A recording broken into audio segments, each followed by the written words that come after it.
वड्डी हकीकत दसी कि तू बेली ते सारा जग बेली अणबेली बेली सजना बाज मुहम्मद बख्शा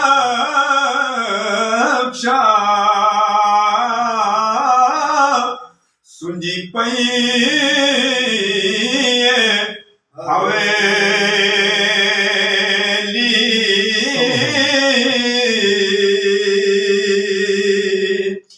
ते सब रोगां तो रोग डाडा जिसदा नाम विछोड़ा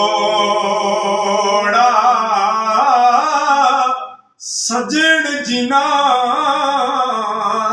दे मौत ने केरे वो कदरों दे थोड़ा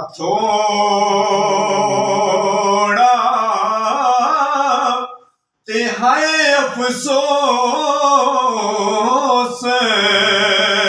न दोष किसे ते मियाँ साहब कहते हैं कि हाय अफसोस न दोष किसे ते ए लिखिए कलम रब्बानी सजड़ा बाज यार मुहम्मद वो जहर हुई जिंदगानी।